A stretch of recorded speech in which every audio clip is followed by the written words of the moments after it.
En aquel tiempo, al pasar, vio Jesús a un hombre llamado Mateo sentado al mostrador de los impuestos y le dijo: «Sígueme».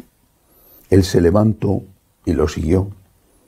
Estando en la casa, sentado a la mesa, muchos publicanos y pecadores que habían acudido se sentaban con Jesús y sus discípulos. Los fariseos, al verlo, preguntaron a los discípulos: «¿Cómo es que vuestro maestro come con publicanos y pecadores?». Jesús lo oyó y dijo: «No tienen necesidad de médico los sanos, sino los enfermos. Andad, aprended lo que significa misericordia quiero y no sacrificio, que no he venido a llamar a justos, sino a pecadores». Palabra del Señor. Gloria a ti, Señor Jesús. Hoy celebramos la fiesta de un evangelista, San Mateo, un evangelista que, como el resto de los apóstoles, entregó su vida por Cristo y murió mártir. Cuando recordamos a un evangelista, hay que distinguir entre su vida personal y su trabajo. Comencemos por el trabajo, su misión como evangelista. San Mateo, posiblemente, porque los biblistas difícilmente se pondrán de acuerdo en casi nada, pues San Mateo posiblemente es el primer autor del evangelista, aunque, ya digo, los biblistas hablan de tantas teorías, la fuente Q, en fin, otras cosas. El primer evangelista, el primero que empezó a poner por escrito aquello que él había visto, aquello que él había oído, aquello de lo que él había sido testigo, pero también aquello que había él mismo recibido y que seguramente estaba circulando ya como pequeños grupos de parábolas, de anécdotas, de hechos de Jesús que se transmitían por vía oral. Con rigor, con seriedad, con honestidad, empezó a poner eso por escrito. San Mateo escribe para una comunidad preferentemente judía, seguramente casi todos ellos de origen judío cristianos, y por eso da mucha importancia a enlazar a Jesucristo con el Antiguo Testamento y con las antiguas profecías.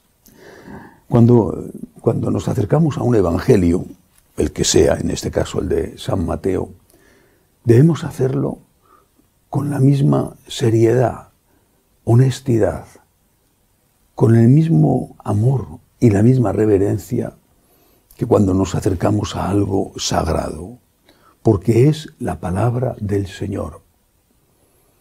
Ese evangelio nos transmite a Cristo. La crítica liberal del siglo XIX, principios del XX, con algunos personajes más destacados, tipo Bullman, nos hicieron o les hicieron a muchos desconfiar de los evangelios. Sembraron la duda, la sospecha. ¿Esto es verdad? ¿No es verdad? Y se dedicaron a una labor minuciosa de destrucción, porque esa duda metódica era una labor destructiva y al final no quedaba nada. No porque no hubiera nada, sino porque, habiendo puesto en duda todo por sistema, ahí al final no quedaba nada.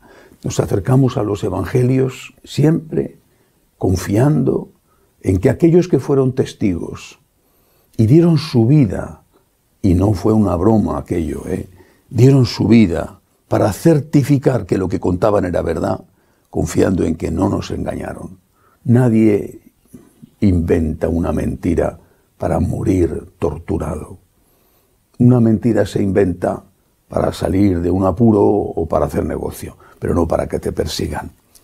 No había grabadora, pero los evangelistas firmaron con sangre los documentos que entregaban a la comunidad y que ellos habían escrito. Bien, esto en cuanto a la importancia del evangelio, cualquier evangelio en general y en este caso de San Mateo. Hay que decir algo sobre la experiencia personal de este hombre. Era un publicano. Un publicano, ¿cómo podíamos compararlo? Pienso en un país invadido que tiene algunas personas de ese país que colaboran con el invasor, ¿no? Los colaboracionistas tan despreciados, no sé si también tan útiles, pero desde luego tan despreciados. por ejemplo, en la Francia de Vichy, después de la Segunda Guerra Mundial. Bueno, un colaboracionista con los romanos, una persona despreciada por el resto del pueblo, que además de colaborar con los romanos, o precisamente su colaboración con los romanos, era cobrar impuestos. Si ya de por sí cobrar impuestos no es algo que sea agradable para el que tiene que pagarlos, si encima los impuestos, lo que estaban pagando para los romanos, eso convertía a Mateo en el miembro de una clase especialmente odiada. Sin embargo, Jesús va más allá del cliché de que era colaboracionista o recaudador de impuestos. Se fija en la persona, le mira a los ojos, pasa por allí, sabe cómo es su alma, sabe que está obrando mal, pero sabe que quiere obrar el bien y le da la oportunidad. Es Cristo que pasa a tu lado que no eres perfecto, a tu lado que quizá no logras salir del bache de tus pecados. Es Cristo que pasa a tu lado y te dice lo mismo que le dijo a Mateo: sígueme, sígueme. Él es el Señor de la misericordia y te dice: sígueme, vente conmigo. Él ha venido a salvar lo que estaba perdido. Seguramente allí había otros también pecadores, pero no eran conscientes de que lo eran. Estos fariseos que criticaban a Jesús, por ejemplo. Mateo sabía que estaba obrando mal y se encontró con alguien que le daba una oportunidad, que no le condenaba, que no bendecía lo que estaba haciendo mal, pero que no le condenaba, que le amaba tal y como era, que le daba una oportunidad. Una postura hubiera sido bendecirle y dejarle haciendo el mal. Jesucristo no ha venido para dejar que los enfermos sigan enfermos. Ha venido para curar a los enfermos, para sacarles de su enfermedad, de su pecado. Por eso Mateo, que lo entiende perfectamente, deja el mostrador de los impuestos y se va con Jesús. Hace, desde el punto de vista humano, un mal negocio. Estaba muy bien situado, ganaba dinero, llevaba una buena vida. Era despreciado, eso sí, era despreciado por sus paisanos, el resto de los judíos, pero vivía bien. Tenía el apoyo de los que mandaban, los romanos. Es decir, de alguna manera estaba bien situado. A partir de aquel momento dejó ese trabajo, compartió lo que tenía, devolvió lo robado, siguió a Jesús y se encontró, quizá durante un tiempo, con el aplauso de algunos que aplaudían a Cristo y aplaudían a él porque ahora era apóstol. Pero luego vino la persecución. Cuando mataron a Cristo, fueron contra ellos y los fueron cazando uno a uno hasta que murió el último de ellos.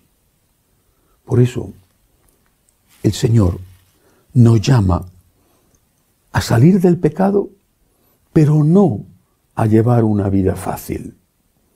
Nos llama a encontrar la paz, pero no a encontrarla a base de no querer problemas. Nos llama a encontrar la paz en nuestro interior cuando le seguimos a Él, cuando hacemos el bien, cuando hacemos lo que nuestra conciencia nos dice, aunque eso suponga no ser entendidos. San Mateo no era entendido, pero porque estaba yendo en contra de su conciencia.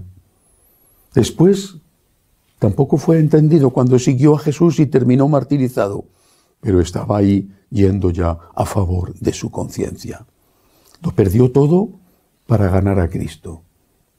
Hizo un mal negocio humano e hizo el mejor negocio celestial. Entró en el cielo. Escuchamos la voz de Jesús que pasa a nuestro lado y nos dice: sígueme, vente conmigo, sal de tu agujero, yo te quiero, yo no te condeno, yo te doy la mano para que tengas una oportunidad. Dependerá de ti si esa mano la coges o la dejas pasar en vano. Que así sea.